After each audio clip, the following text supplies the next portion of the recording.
ഈ ദുരന്തത്തിനിടയിൽ ഒരു സർക്കാർ ഉദ്യോഗസ്ഥൻ അതിനേക്കാൾ വലിയ ദുരന്തമായി മാറിയ വാർത്ത നേരത്തെ റിപ്പോർട്ട് ചെയ്തിരുന്നു. എന്നെ സസ്പെൻഡ് ചെയ്തിരിക്കുകയല്ലേ? കണ്ടോ എന്താണ് ഇന്നലെ നീ ഇത് പറയാറുന്നത്? പറഞ്ഞിട്ടെന്താ പ്രയോജനം? അങ്ങനെ പറ്റിപ്പോയി. മരിച്ച നഴ്സ് രഞ്ജിതെ സാമൂഹിക മാധ്യമത്തിലൂടെ അധിക്ഷേപിച്ച കാസർഗോഡ് വെള്ളരിക്കുണ്ടിലെ റവന്യൂ ഉദ്യോഗസ്ഥനെ പവിത്രൻ ഇപ്പോൾ പോലീസ് കസ്റ്റഡിയിലാണ്. ഏതാണോ ഈ മാരണം? പലതരം പാർട്ടികളെ ഞാൻ കണ്ടിട്ടുണ്ട്. പവിത്രനെതിരെ ജാമ്യമില്ലാ വകുപ്പ് പ്രകാരം പോലീസ് കേസെടുത്തിരുന്നു. ചെയ്യേണ്ടതെന്ന് ഞങ്ങൾക്കറിയാം, ചെയ്യുകയും ചെയ്യും. നീ കാക്കിയിട്ടുണ്ട് നടന്നോ പൊട്ടിക്കും പറഞ്ഞു. ഇപ്പോൾ നമുക്കറിയാൻ കഴിയുന്നത് BNS 153A പ്രകാരമാണ്, ജാമ്യമില്ലാത്ത വകുപ്പ് പ്രകാരമാണ് ഹോസ്ദുർഗ് പോലീസ് പവിത്രനെതിരെ കേസെടുത്തിരിക്കുന്നത്. എന്നെ കൊന്നിട്ട് നിങ്ങൾക്ക് എന്ത് കിട്ടാനാ?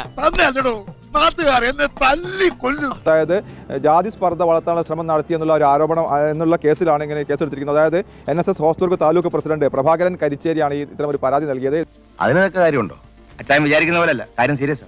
ഇന്ന് രാവിലെയാണ് ഈ സംബന്ധിച്ചുള്ള പോസ്റ്റ്, അതായത് ഈ ഇത്തരത്തിൽ രഞ്ജിതയെ അധിക്ഷേപിക്കുന്ന തരത്തിലുള്ള ലൈംഗിക അധിക്ഷേപം നടത്തുന്ന തരത്തിലുള്ള പോസ്റ്റ് ശ്രദ്ധയിൽപ്പെടുകയും അങ്ങനെ വലിയ രീതിയിൽ വിമർശനം ഉണ്ടാവുകയും ചെയ്തിരുന്നു. നിങ്ങൾ മനുഷ്യനോ മൃഗം? സാറെന്നെ വല്ലാതെ തെറ്റിദ്ധരിച്ചിരിക്കുന്നു. ജൂനിയർ സൂപ്രണ്ട് അല്ലേ ഫൈസൽ? തുടർന്ന് ജൂനിയർ സൂപ്രണ്ടാണ്, പക്ഷേ ഡെപ്യൂട്ടി തഹസിൽദാർ എന്ന പോസ്റ്റാണ്. ജൂനിയർ സൂപ്രണ്ടാണ് ഇപ്പോൾ വായിക്കുന്നത്. അവന്റെ അഡ്രസ് ഇവിടെ ഉണ്ടല്ലോ, ഇന്ന് തന്നെ അറസ്റ്റ് ചെയ്യണം. നക്ഷത്രം ഏതാ? രോഹിണിയാ. അത് പറ. കഷ്ടകാലമാ. തുലാം, വൃശ്ചികം, ധനു, മകരം. മകരം 15 വരെ പെടാപ്പാട് വിടും. നേരത്തെ ആലോചിക്കേണ്ടതായിരുന്നു.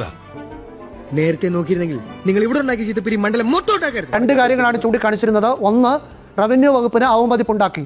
രണ്ട്, സ്ത്രീത്വത്തെ അപമാനിക്കും വിധത്തിൽ ഇങ്ങനെ ഉള്ള പ്രസ്താവന നടത്തി.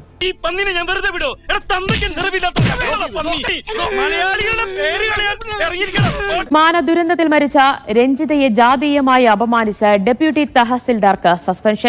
എത്ര ദിവസം കിടക്കേണ്ടി വരും? ഡോക്ടർ പറയും മതി, തിരക്കില്ല.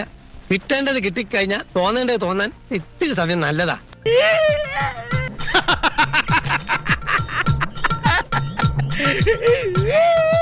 വേറെന്തൊക്കെയോ പ്രശ്നങ്ങൾ ഉണ്ടെന്നോ? ഞാൻ പോട്ടെ, സമയമില്ല.